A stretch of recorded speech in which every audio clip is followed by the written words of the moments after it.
Hey everyone, welcome back to Corporate Decoder, the place where we decode the truth behind those big company filings.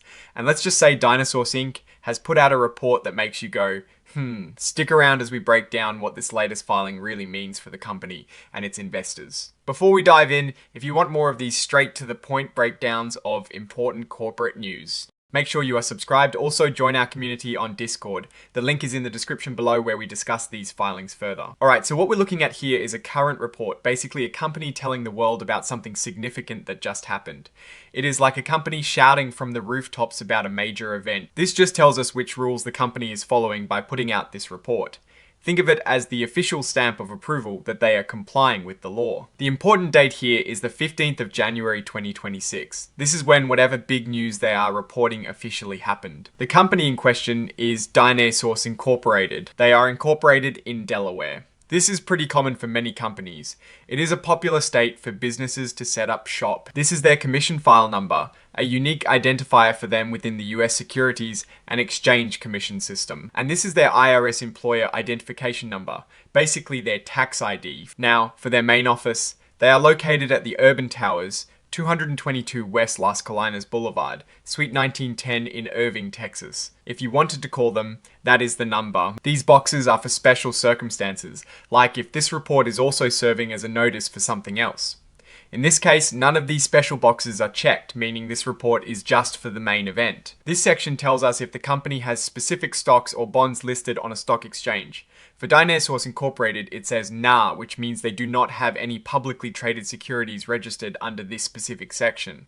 This is a crucial point. It means this report is likely not about a public offering or a major stock event. They are not checking this box, so they are not considered an emerging growth company. This usually means they have been around for a while and are past the initial growth phase. Since they are not an emerging growth company, this also does not apply. This is where we find out what supporting documents are attached to this report.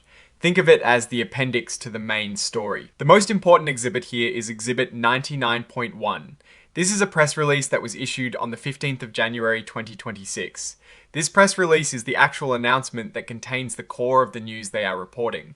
Since this is an 8K filing, the press release is usually the main event. Exhibit 104 is just the digital formatting information for the report, not the actual news. This section is straightforward. It is where the authorized people sign off on the report, making it official. This confirms the company name again. The report itself was signed on the 16th of January 2026, just one day after the event they are reporting on.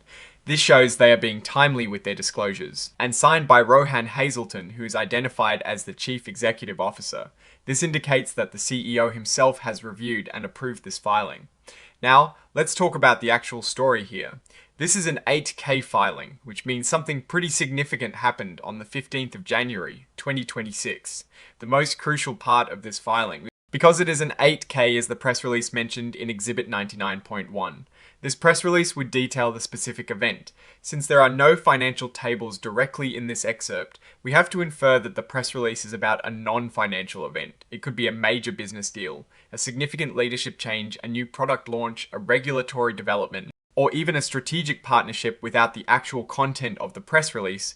We're left to speculate on the exact nature of the news, but the fact that it is reported via an 8K highlights its importance to the company and its stakeholders. The absence of publicly traded securities also suggests that this news might be more related to the operational or strategic side of the business rather than impacting immediate stock price fluctuations.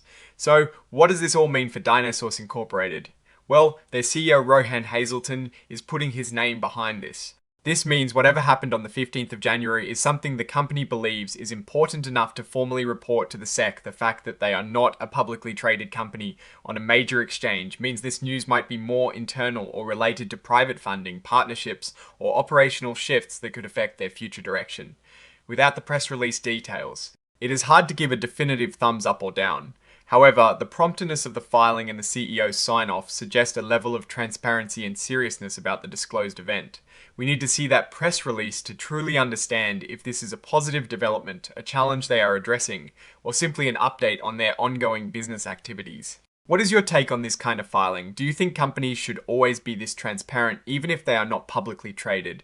Let us know your thoughts in the comments below. If you found this breakdown helpful, give us a like, and don't forget to subscribe for more content like this. You can also join our Discord server, linked in the description, to continue the conversation. Thanks for watching, and we'll see you in the next one.